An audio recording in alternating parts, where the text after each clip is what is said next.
Welcome back, everybody, to another episode of the Replacement Level Podcast. I am your host, Chris Phillips. On this show, we talk about baseball and kind of everything that goes into baseball. So we've had a lot of guests on that cover the teams. We've talked about teams' overall success. Today, we have a wonderful special guest that I've been trying to get on for quite some time, and that is Jessica Kleinschmidt. She is the play-by-play broadcaster for the Oakland A's. And if I'm correct, Jessica, you do the radio of it? I don't do play-by-play, but yeah, I am part of the cast. I do pre and post for the radio, a lot of digital reporting, so on YouTube. So that's all of my A stuff. So reporting and broadcast as well. Okay, awesome. Well, welcome to the show. So glad to have you. For having me. Awesome. So like I said, I've been following you on Twitter, and you seem to be somebody who maybe doesn't have a team that they're necessarily like covering or rooting for, but you are totally geeked out for this postseason and this World Series matchup. How excited were you? Well, I was very excited, and you're right. When people asked me who I wanted to win the World Series, I was right in the middle. I actually got my start in broadcasting with the Reno Aces, so the Diamondbacks team. So those are all they all graduated. Now they're in the bigs. Christian Walker was my first sit-down interview. And I was on leave this season. And when I returned, the A's were playing the Diamondbacks, and Luis Gonzalez is a good friend, and it was good to see him. But of course, I covered Marcus Semien, and I saw Jonah Heim when he was in the infancy of his career. I saw that raw power before anybody even knew it existed. So it was a really cool World Series for me because it was two underdogs in a sense. I mean, when you're Bruce Bochy managing a team, you don't think underdogs go together with that term, and you have a, $500 million middle field, you're not thinking of the underdog, but in a way they were. So these two teams, it was really special to me. But you're right, I was very much geeked out because of the historical aspects between these two teams. And I mean that from a perspective of, I remember being at the bus stop when Luis Gonzalez during 2001 had that World Series hit that just replays in my mind. And then I get to see him at the Coliseum and just pick his brain about things. And same thing like Corbin Carroll. He was I heard about him. It was a rumor prospect guy. And the next he's getting promoted. And I had just missed him when I did AAA in 2022 because he got promoted. But I learned all about him through Zach Bayrudy, who was my broadcasting partner with the Aces. So just stuff like that. So very much so. And in the postseason, I also get to cover the World Series for the comeback and awful announcing. So I was able to do all of that stuff. You're absolutely correct. I injected that World Series gains. I will say the broadcast could have been better, but I also think that it was a World Series that you could talk about the layoffs, like all the time in between these guys skipping the wild card series, and I understand that. Perhaps maybe the best team in the league didn't win, but I also know that the Rangers had something special. Covering an AL West team myself, I saw something in them that I knew was going to shine bright and be resilient toward the end of that World Series. So I had an absolute blast covering the World Series. Yeah. Awesome. Yeah, we talked about my co-host for Fall, Meg Nowinski, who's currently over in Israel on a gap year and stuff like that. He's also a diehard Yankees fan, so I'm sure he's loving that you brought up that wonderful memory of Luis Gonzalez just beating his Yankees. But we talked before the show about kind of joking about the Rangers spent a lot of money and how it probably wasn't going to translate into success because we saw that happen with the Angels. And then lo and behold, the Rangers proved everybody wrong. And it was just a lot of fun to watch them have the success that they had over the course of this season. And I'll be honest with you, I'm sad that it only went to 5 games. I've 7-game World Series. I'm right there with you. Yeah. I was a big fan with both teams, and I was kind of like you. I was like, I can't really decide because I can make a good case why the Rangers would win or the Diamondbacks. And in the end, I was like, I think the Diamondbacks are going to do. They're just kind of a hot team, and they seem to, no matter what goes wrong for them, they find a way to succeed. And I thought that would happen, but it didn't. So here we are talking post baseball season and everything. So, but Jessica, I want to ask, how did you kind of mentioned a little bit, but how did you get started in all of this? That's a great question. I actually played baseball with the boys. I didn't know softball existed. I had no Okay. thought it was like everybody plays baseball. So I played baseball until my sophomore year of high school. I made it to Babe Ruth. But then I tried to try out for my high school baseball team, and the manager said, or the head coach said, so, like, you have to play softball. You won't make the team. We don't want girls on the baseball team. And this was Oh before my. I had balls to say anything. I just kind of said, oh, okay. Now, if you come up to me and say girls shouldn't be involved in baseball, you're going to get an earful from me. But I did. So I switched to softball, which was a lot. I had to learn how to hit all over again because it is a different hitting style. You go back to a smaller field. I had to make new friends. You play baseball with these guys since you're 7 or 8, and then you get to high school where I'm already awkward and I don't know how to talk to girls because I'm a tomboy. I have nothing but dude friends, and all of a sudden I have to make new friends. So that was a whole transition for me. And so my dreams of becoming the first female MLB player were thrown out the window. And I have a gift for gab and I love writing. And I remember telling my dad, maybe I want to pursue this. I'm not sure. And he's like, well, let's look into it. And then we happened to get free tickets to an A's game. And I get chills thinking about it because I knew this was like the universe and God. But we went to an A's game. I was living in Reno at the time. So it was like a 3.5 hour drive. All And right. get there, our seats, it was like dollar seats. They were all sold out. So they honored dollar seats, but for the box seats. And so we walk into the Coliseum, which it looks the exact same as it does now. And the moment I sit down, the third baseman, number 3, hits a home run, and it's Eric Chavez. And I look over, and there's a program on the field, and or on the in the benches, bleachers. I guess I don't know what it's like to sit in the bleachers anymore, but they were on the bleachers, and somebody had purchased it and dropped it. So about Okay. for like dusting off the peanut shells or the sunflower seeds, and I opened the program, and there was the guy who just hit the home run, and we happened to share a birthday years apart, Eric Chavez and I. Oh wow. So we shared a birthday, and it was the coolest moment. And then, like, I think it was Milton Bradley or somebody made a diving catch, which ended up on Sports Center top 10. So you know how when you were kids, we'd go to bed watching Sports Center top 10s. No, knowing those things don't change now in my 30s is still kind of cool. But then I looked at the center fielder who resided in Reno, Nevada, and you know who that was? That was Mr. Mark Kotze. So Oh wow. my manager. So, and then I saw like Monterey Park, which I thought was Monterey, and that's where Dan Heron was born. So he's on there. There's like all these like weird coincidences. I remember driving home from that game, and there was something so magical about the Coliseum and the team and just the overall aspect of it. I remember telling my dad while we were driving home, I'm going to like I want to be a reporter for the Oakland A's. And this was right when I discovered that women were kind of being allowed to do this, which is so weird to say now, but they Yeah.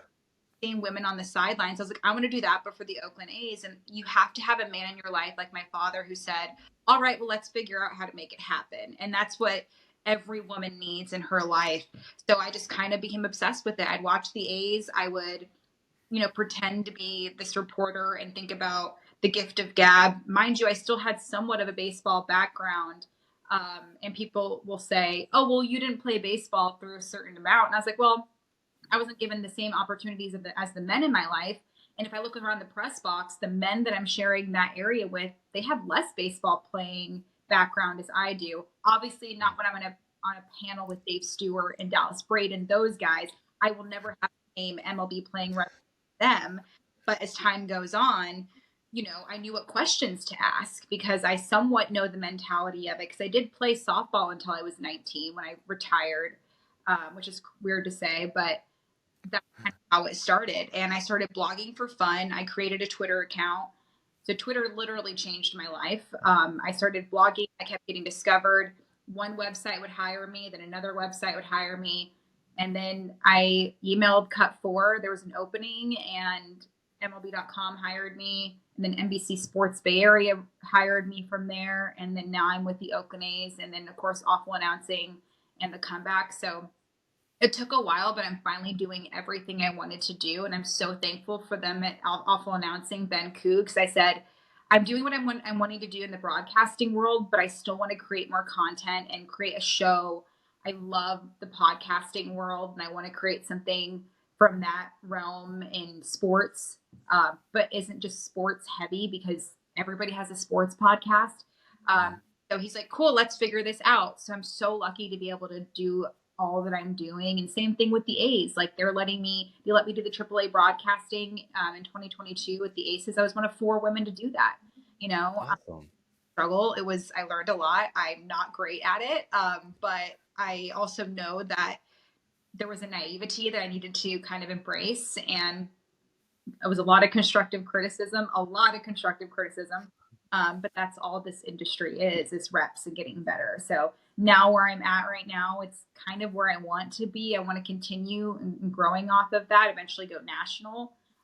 So that's the short version of it. I always tell people, like, if you want to have a glass of wine or 4 with me, I will tell you the nitty gritty because it's a tough industry, man. And I don't have a college background. I dropped out of college because I didn't like it. Honestly, I was a crappy student and quit my government job to pursue this. If I ever have children, I hope that I want to say I would want them to have the cushy job, which is what my parents wanted me to do. My mom was freaked out when I quit my job, but now, and like up until she passed, she was like, "I'm glad you did what you did. Took some cojones." So that's where I'm at now. That's awesome. It sounds like you were destined to be a part of baseball some way somehow in your future, and you're absolutely living it. So that is fantastic. I want to sidetrack real quick. You mentioned about Mark Kotze, and now he's the manager for the A's.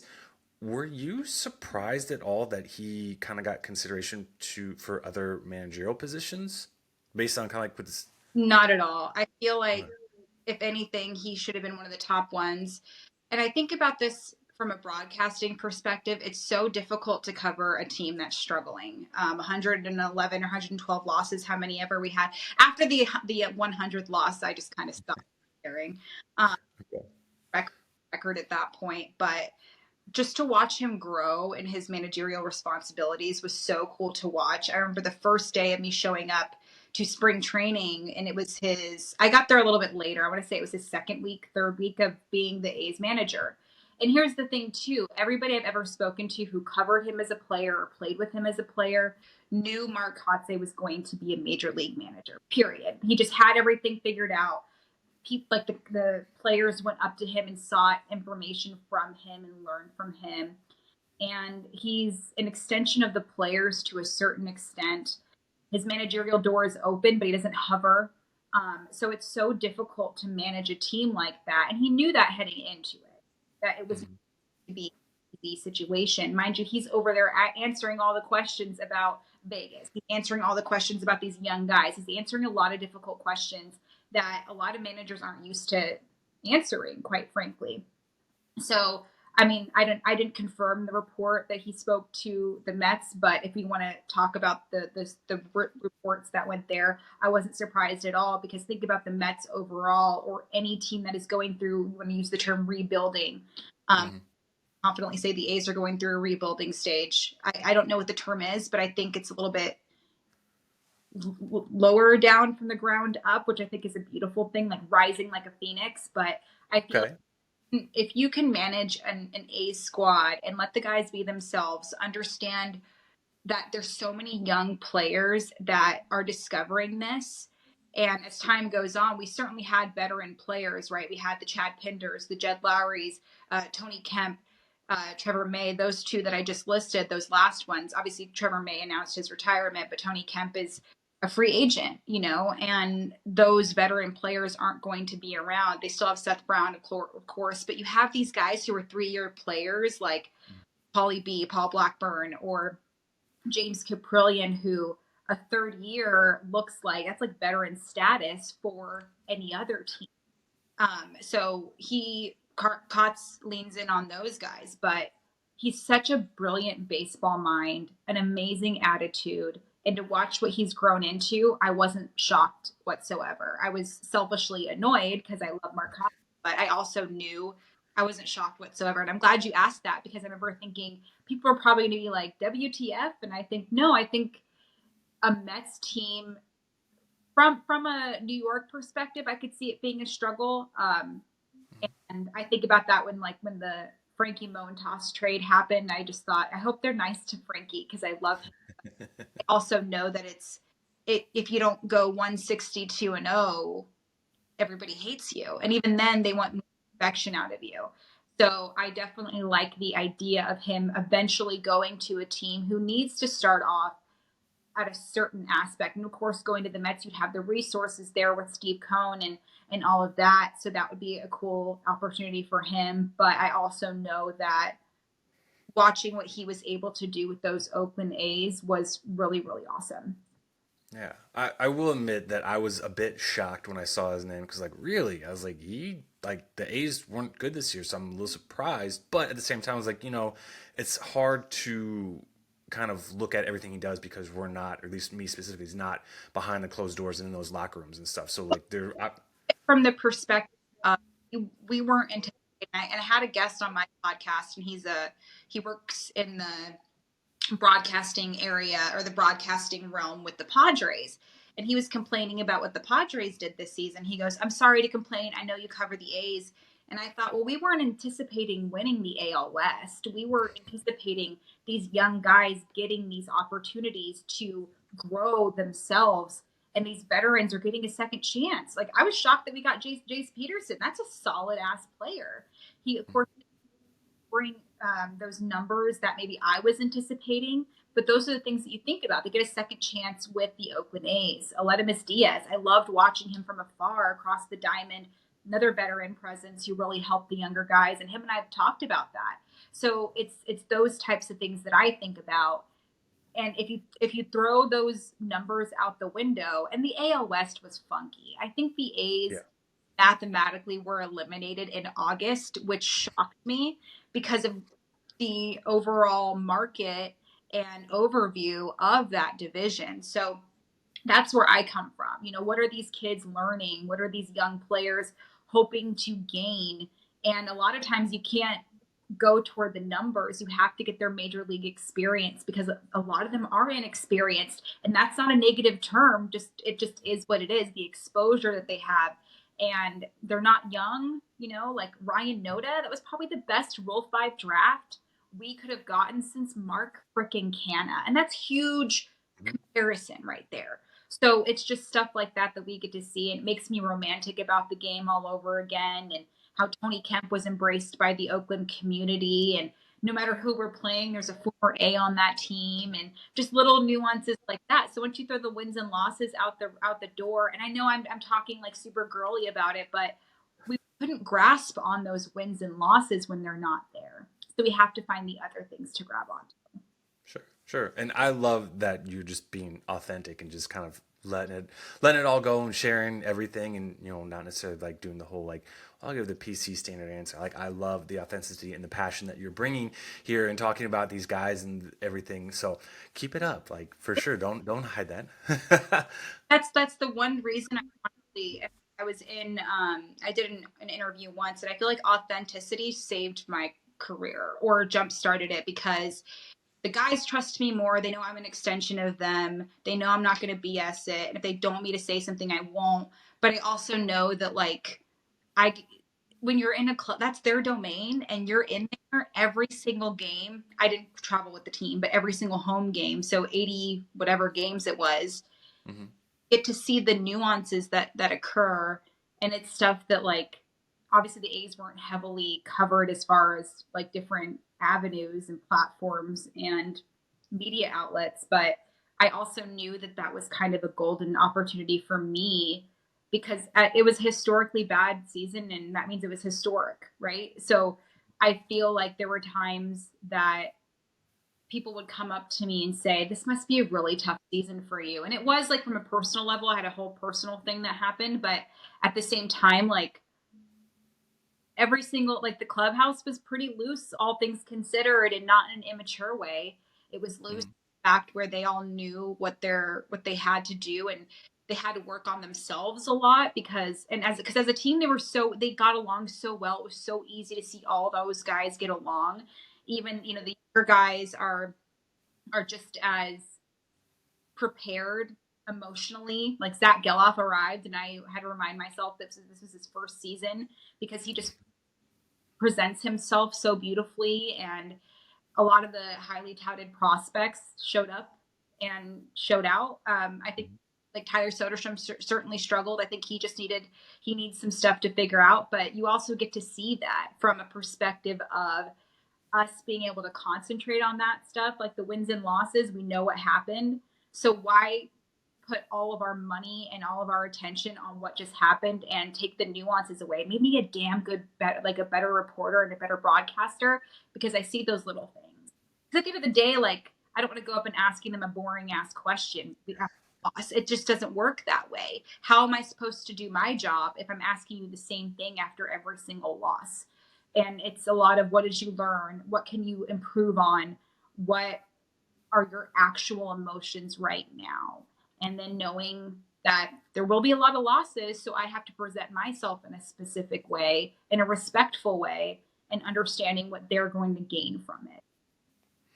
Yeah, that's really interesting too, because I've heard a lot just listening to like local radio here in Indiana stuff. Like they're talking about like how it's easier and a lot more fun to cover teams when they're winning because like there's a lot more to talk about because you have all the wins and players are doing well, obviously stuff like that. And like To talk more about it, absolutely, yeah. yeah, so like yeah, when teams suck, it's like okay, now you really have to dig in because you can't just keep saying the same thing like oh guess what, so and so lost again, they didn't win. So it's like that's really easy, but like you have to really work harder to find something compelling and interesting to talk about. So yeah, that's interesting that like you mentioned like how you were working hard on yourself to be a better reporter and find more information to like actually talk to them about that wasn't kind of the same old stale stuff again. So Tell you, but I loved the challenge of it.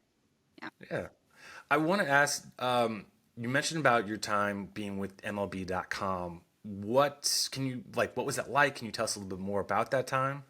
Yeah, so I was working with Cut 4, which, if you guys are a big fan of like funky, unique baseball content, that's what they dish out. And I was writing for them. And so that was back when they had articles, not back, it was like 4 years ago. It wasn't that long ago, 5 years ago. And it was just blogs and it was fun. We also worked with our beat reporters who would get a quote from something that we saw on the broadcast. And it was the most fun job I've ever had. I worked with the most amazing people. And it also, like, I got to shadow certain beat reporters, not physically, but I would say, hey, could you ask them this question? And they would say, yeah, for sure. And they would follow up and say, this is how I would ask. So it was really cool from that regard.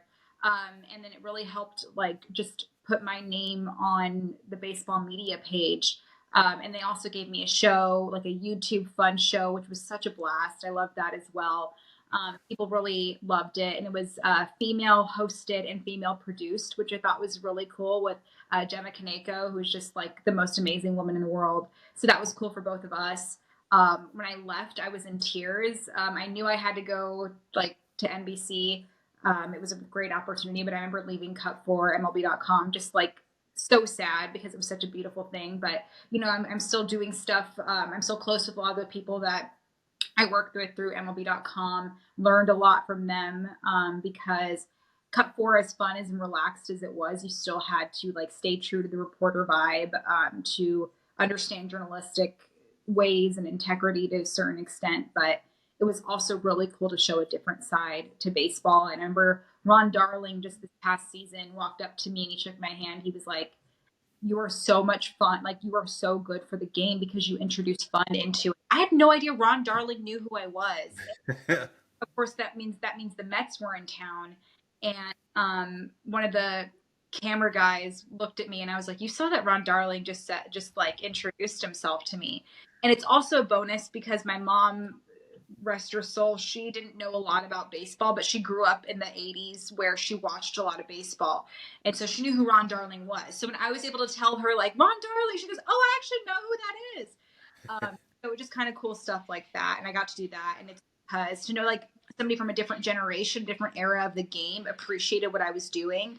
That's when I knew that that was cool too. And even on that note, covering Bob Melvin in 2020, where we had all those experimental rules, and he's an old school guy and he was embracing that stuff, to watch the players and the managers embrace the change of everything that Rob Manfred is experimenting with has been really interesting as well.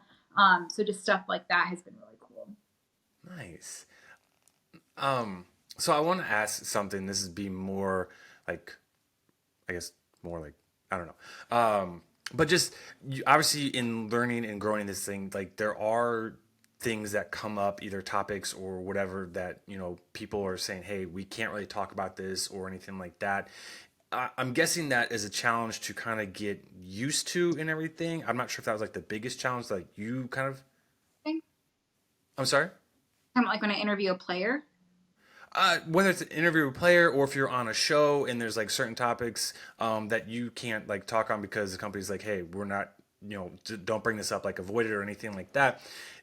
How easy, like who makes those decisions? That's something like you choose personally. Like I don't want to delve in on that, or is that something that like is handed down, like by your bosses? Like, hey, we're not gonna, if you go out and talk, you can talk about whatever, but you can't talk about X topic or whatever.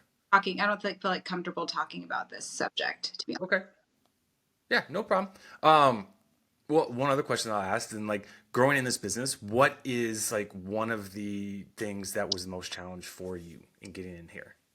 I think for me, like the beginning of my journey was difficult because I cared what other people thought too much. And mind you, I I had a big ego too, so I definitely needed to be humbled from the beginning, and I'm dealing with that stuff to this day. And I was just talking about it last night. Like somebody'd be rude to me on Twitter, and I would care too much. Um, Literally, just I still troll sometimes. I need to stop doing as much, and sometimes people like need to be told and not necessarily trolled but like corrected because I'm there on the beat. I'm understanding what's going on. I'm listening, I'm watching, I'm reporting on it. So I need to tell them like that's actually factually incorrect. I just talked to this guy, what have you.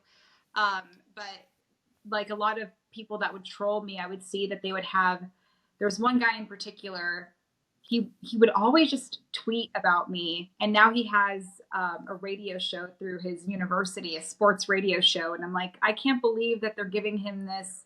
But at the same time, like, why do I care? So that's the thing that I'm dealing with too, is trying not to care so much what other people think. So I think that was it. And the authenticity part was important to me, because if I was trying to be somebody else, I wasn't doing my job as a human being. And that I just want to introduce myself, and that's what ultimately landed me a lot of these jobs. I just look approachable, and that's why NBC reached out to me, because they're like, well, I know I can approach her about this job, or interviews are easier for me to get because I know these people on a personal level. So stuff like that. And I think that was the main thing. And developing relationships came super easy for me. But as time went on, I think it's also about, it's a unique industry. So I think when I had a government job for like I guess like 6 or 7 years, and that was so easy. So to be thrown in this where you're in charge of a lot, you're in charge of a lot of the networking, was something I had to adjust to. But it was definitely like like everybody was, I was trying to be the next Katie Nolan, the next Michelle Beadle, the next Sarah Spain. But it's like I woke up one day and I was like, huh, why not be the first Jess Kleinschmidt? And ever since then, things changed. And I think a lot of it too is, I don't think a lot of people took me seriously, and they still don't. I'm a huge smartass, and I totally understand that, which a lot of people don't like. But it's also like, we work in baseball. Let's have some fun. Like, it's not all, you know, too serious stuff, because we the reason why I get a lot of clicks and views is because I do the fun stuff. So there's a lot of that. And I think now that I'm in a position where I have a platform to mentor a lot of people, I'm that's a whole different responsibility that I'm trying to adjust to, and it's very intimidating because I don't think a lot of people understand the work that goes into it. So I'm trying to deal with people who just think I'm going to have them shadow me and they get an internship and they get hired, and that's not how it works. Um, Hmm. that's been another challenge, but I think the overall thing is to just stay true to who I am, because the moment I did that, I think success was kind of introduced to me. And the rest is relatively easy. I forget that there's like this weird stigma about women in baseball, because I just show up and I'm like, oh, right, this isn't normal. Like, Hmm. but I do it. And, I'm happy that I'm at a point in my life where I don't have to introduce myself as much as I used to because people know who I am. And that's not an ego thing. That's me reminding myself that I deserve to be there. I deserve to be asking the questions. I deserve to be in the same space as a major league manager. Um, and I feel like that's something I've really adjusted to. So I think growing into that has been great, but also a challenge because imposter syndrome is huge. Um, like even when people invite me to come on a podcast, I'm like, I don't have anything interesting. I don't know why you want me to come on and stuff like that. So it's a lot of self doubt that I have to throw out the window, and I deal with it every day. Like I have to record a podcast later, and I'm like, I don't know anything about this, and I'm like, yes, you do. That's why they give you these opportunities. And I think about that too. Like if I get a paycheck from somebody, why would I be mad at somebody random on social media saying I'm stupid? It's like, oh, well, I think I did a good job. My boss said I did a good job. Why do I care that Mark 04519 on Twitter thinks I'm weird and annoying and they want to dunk on me? Like, it's just weird. So Yeah. that stuff is the biggest challenge because it's something that I struggle with every day. So, gonna go a little more positive here. What advice would you give to somebody that is getting started in this, or maybe wants to go down this career path? Same thing, like stay true to who you are. You have to put the work in. I can't tell you the amount of times where I kind of talked about this where I'm trying to mentor somebody and they don't understand how much time it takes and how much patience. I didn't just wake up one day and do this. I was doing this blogging and stuff for free for 2 years. And there was this girl that I was mentoring. She was like, "Oh, I can just like blog and I get paid for it, right?" And I was like, "It's not how it works." Like I had to have so many odd jobs to do this. I had to really think about, do I want to do this? And I feel like that's a good conversation to have with yourself because if even if you get all the money in the world, which it takes a while to get, I feel like I'm just now getting paid them like normal amount of money. I live in the Bay Area; it's expensive, it's fine, but it's at the beginning paid like peanuts, and I had to really think about if I wanted this. And that's not even just this job; it's any job. Are you doing what you actually want to do, or are you doing because my Instagram looks like it's cool to hang out with players? That's the one thing that I hate. Is they're like, oh, it's so cool, you get to do this, you get to do that, and it's fine. And I think that that's also a thing too. I get very very offended when people think that my job is easy. I just got in a discussion with somebody the other night. It's like, your job's easy. I was like, well, then why don't you do it? If that's, Mhm. why don't you go do it? And I think my job is fun and it's challenging. It was not easy to get here, not even close. And it's I could have easily stayed at my government job if I wanted to. So for me, you have to really want to do this and you have to put the hard work in. You have to look all the behind the scenes stuff. Like I know I present myself in a certain way and have makeup on and my hair is done, but I also have an interview to do later. I'm gonna be prepping for that like a motherfucker because it's something I haven't been paying attention to, and that just is what it is. I'm a baseball girl. I have a football guest. I cannot act like I know everything because I freaking don't. And that's Mhm. why, as a reporter, when you ask these questions, you shouldn't feel like an asshole for asking questions. You have to know that like the reason why you're asking is because you want to make sure that you're doing your job correctly. You're painting that person in the correct light. And that's not always the case, you know? So it's a lot of that and it's a lot of reps.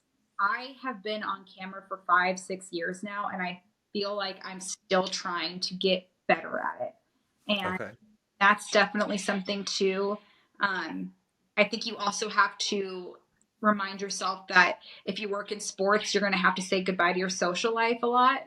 Um, I've missed every single Christmas up until I was finally working for a baseball team full time. So when and in COVID, because so COVID, I was lucky enough where we were able to work from anywhere. But up until then, I was working every Christmas. I didn't get to see my family.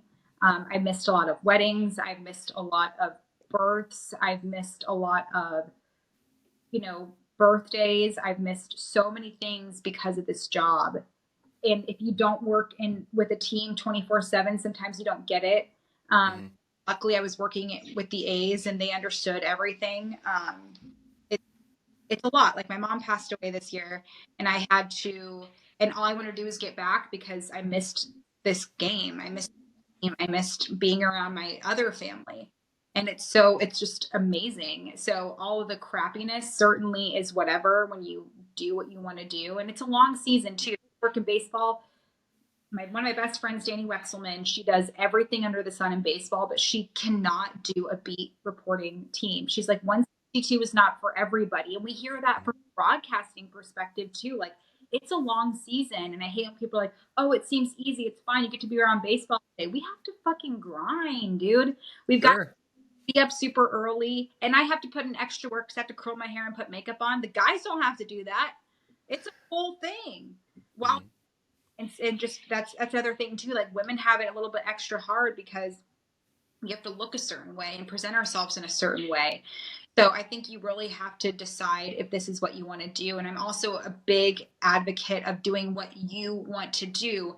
It doesn't have to be sports media. If you want to be a stay-at-home mom, a stay-at-home husband, let's go do that. I feel like settling in life and it drives me absolutely bonkers because they're miserable and they go on Twitter and yell at people on Twitter because they're miserable. And I had to deal with that recently. This guy was being such a butthead to me on social media and we had to talk about it. And he's like, sorry, my mom just died and you were the first person I saw on social media and I got mad. And I was like, okay, that's fine. So let's figure out. I know you can't replace your mommy. I just lost my mommy. I get it. But like, let's figure out what we can do to make yourself not take things out on other people because we're all struggling. So I Right. know rants about like it's just baseball. It's really not. It's so much bigger than that. You know how many births I get to cover, like paternity leave, and then like injuries that could be life changing, trades. I fall in love with these players' careers and their families, and they leave me. Especially on the A's. Like I said, everybody's a former A. You got to watch them grow, and you get to see them go off and continue their baseball careers or end it. I covered so many retirements. Last year alone, Pinder retired, Boat retired. He just got hired, of course. We always knew he was going to be a manager, but it's like you don't think about those things because you just turn the page and it's the next season. I never Sure. forget. So it takes up a lot of your life, but I Mhm. couldn't imagine myself doing anything else. Well, you definitely have a passion for it. I mean, if no one has picked up on it in this conversation yet, I'm just going to say Jessica has a very strong passion for baseball and for what she does. And she's phenomenal for that too. You know, that I think is something that everybody has to have if they want to be successful. They have to have a passion for what they're doing. You've mentioned that you have a show that you do, and that show is called Short and to the Point, if I'm correct. Tell us about that. How did that get started? What do you like doing about that? First of all, do you like good, huh? I guess I'm sorry. like the name of the show. Short and to the point. I mean, sure. I mean, my show's I'm called. so that's why it's funny. And I also Okay. after this, you will know I don't get to the point. I make a million points. So, Good. so thankful for everybody at Alpha Announcing. I told Ben Koo I want a podcast. We have another project in the works too, but that hasn't been in production yet. But I Okay. to like have conversations and everything's bigger and I feel like that makes me good and bad at my job. Sometimes I should just get to the point. Like there's times where I'll be interviewing somebody like Jess, it's not that deep. And I'm like, I feel like this is a deep question. I know like there's a deeper meaning to this. So I want to get to the nitty gritty of that stuff. And I want to do half of like, I want to educate people on a subject. So I have a football guest today, does fantasy football. So I want to educate people on, oh, you think you're a fantasy football expert. I know you think you can do this, but can people do this? Hmm. No different than people saying, I could do Skip Bayless's job. Okay, whatever. Then go do it. Like, stop talking and go do it. So, but then also I want to educate people about their fantasy team. Like, is Keenan Allen going to play for 5 or 6 more years after 11 seasons? Is that rare? Like, let's talk more about that. But I also want to know how they got to their job and not just a perspective of, oh, okay, cool, you went to college. What was your come to Jesus moment where you're like, F this, I don't want to do it? Are you even happy in your job? Do you like your job? What do you not like about your job? And just stuff like that, because I'm really good at follow up questions. I'll hear the smallest little detail and I'll be able to have a conversation about it. So that's ultimately what I wanted to do. And I feel like everybody has a story, and as a journalist, you want to get to that story. So I'm thankful for that as well. And I also wanted people who don't give a shit about sports to like the show, because Hmm. cousin who couldn't, so funny. She's like, I don't know what you were talking about, but I did learn this from that. And that's important, Nice. and you want people who love sports to like it. You want people who don't care about sports to like it. And if you want to come back just to hear me go on rants, that's important too. But it's also the first time in my life I get to be selfless. I'm very selfish and about myself. I really want other people to have their moment, and I want the attention to be taken away from me, which is weird for me to say. I love attention, but I really like it when it's not on me for certain aspects. Like, Mhm. when I do my sit down interviews through YouTube, like somebody mentioned the other day saying, Jess, like you had a great interview with Mark Kotze, but he just kept talking. And I was like, yeah, and he should have been. Yeah. And they said, Yeah. I wanted to know more about you. I'm like, just the reporter. I'm just like, whatever. And the reason why they talk so much is because I have a good relationship with them and I know what they're going to be wanting to learn after. These guys sometimes get sick of asking, like, why are you struggling at the plate? What's working for you? Oh, what's a sweeper? Nobody cares anymore. We've answered that. Trevor Mays answered it. Brent Rooker's answered it. Go check out their stuff, or go follow Pitching Ninja. They'll answer that for you. I want to know about all the other things. And I have a good way of breaking that out of people and doing it in a charismatic way where I don't, like, they're not feeling like they're getting screwed over. Um, and same thing, like what you asked about earlier. If they don't want to talk about it, I'm cool with that too. Mhm. Same thing. Like sometimes I don't want to talk about things, and that's okay. So that's Yeah. great too. So that ultimately is what this is about. And I think it's becoming something that I never thought it would. I remember like the first couple of times I went on camera, I was like, I'm not doing it. I knew like I had a good personality for camera. I had a certain look for camera. But then when I got on camera, I was like, this is dumb. This is awful. I'm talking to an inanimate object. I hate this. This is stupid. And then Mhm. time went on, and I got to push it on other people and make it about them. It didn't matter. I didn't matter anymore. Then it was about me learning something, learning about my coffee's ready, about learning about what they bring to the table, what I can take away. And if I'm learning something, I know for a fact other people that are curious are going to be curious about the exact same things.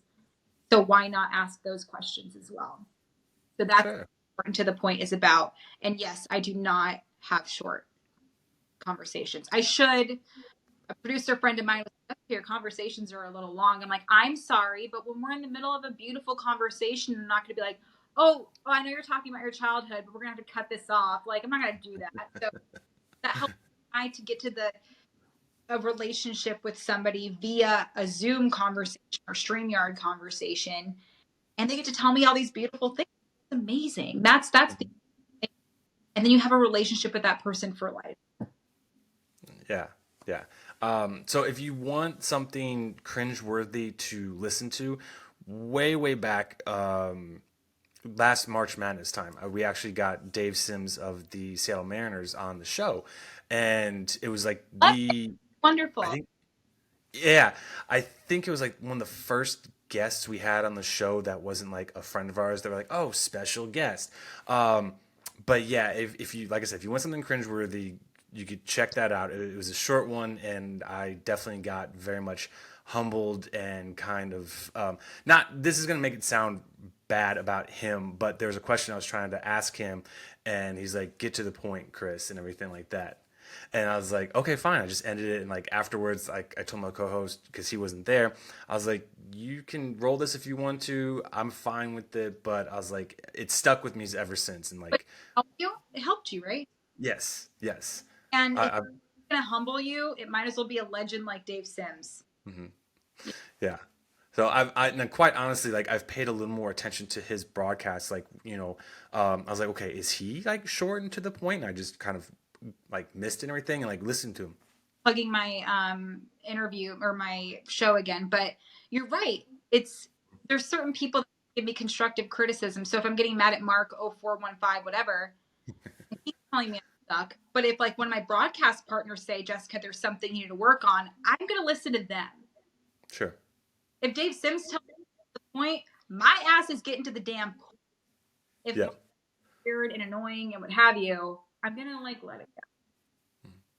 It's just that's good. I'm glad he told you that because Hmm. now you know. Yeah, yeah. I've tried to make sure my questions aren't too wordy or I'm not talking too much because, like you mentioned earlier, the show's about the guest, not about me. I'm just here to kind of start a conversation. So weird though too. Like I have to have like when I'm on radio, it's one thing. TV, it's one thing. A podcast where it's a conversation, it's one thing. And so that alone is fun too. If I have to do a quick hit on the radio, I have to do that in 15 seconds compared to a 30-minute pre and post game show. It's a different way to wrap it up or a different way to frame these questions. And then TV, you have to go imagine doing like a 15-minute radio hit or a 7-minute radio hit, and you have to do all of that in like 15 seconds on TV. It's such a fun challenge in that regard. You know what I mean? So just stuff like Okay. that too. Because if I had like a Dave Sims and we were on short and to the point and we're having a flowing conversation, the questions aren't even involved and we're just going back and forth. That's not getting to the point. That's just you guys having a conversation and us following up and doing those things. There's such a beautiful art and rhythm to it. And I geek out on that. Well, Jessica, I don't want to take up any more of your time. You've been a fantastic host, but I do want to give you an opportunity before you leave here to kind of self promote and self brag and everything. So, obviously, you have a show that you got to record for. Short and to the point. What is next for you? What can fans look forward to from you? Yeah, so short to the point comes on every Wednesday. Also, if you ever have a guest idea, people like let me know. I'm very open to. Maybe I'll reach out to Dave Sims. I don't know. But we want to create, up and coming people, people who aren't so up and coming. We don't have a specific. It's not just baseball related. And I feel like that's what I'm trying to show to people. Obviously, during the World Series, it was heavily baseball related because your girl gets a lot of baseball guests. It is what it is. I will be back with the A's next year and looking forward to that. Still going to be doing pre and post for the radio, more digital hosting and everything like that. I'm excited to see how those guys approach a lot of these young guys and their second year with the team is going to be really fun and interesting to watch. We have a new show launching with awful announcing. I can't announce much on it. It might be TikTok kind of heavy, and then all of my Okay. are on awful announcing everything. And you can follow me on Twitter at Kleinschmidt JD, Instagram Jessica Kleinschmidt, TikTok Jess Kleinschmidt, all the other things. I think I'm on Threads, whatever the hell that is too. I don't know. Okay. All right. Actually, I lied. I do have one final question for you. I think this might be the most difficult question you've maybe ever received. Your banner on Twitter is you and Bob Melvin. I'm gonna guess with your mom. Um, That's Janie McCauley of Associated Press. oh, okay. You guys look like you could be related, so I apologize for that. She is she's like my mom because she deals Okay. with she's my mom on the field, but she is our Bay Area Associated Press reporter. Okay. Okay. I didn't know that, so thank you. Um, We're in the dugout. Be allowed in the dugout. That's well, I mean, I thought maybe like you were like, hey, I'm with you guys with the A's, and my mom's a huge fan or something like birthday something. Bob Melvin was, but no. Okay, all right. We've mentioned in the show that you're a big fan of Mark Kotze, but like I said, your banner is Bob Melvin. Who is your favorite, Bob Melvin or Mark Kotze? That is a difficult question. They're definitely tied. Okay.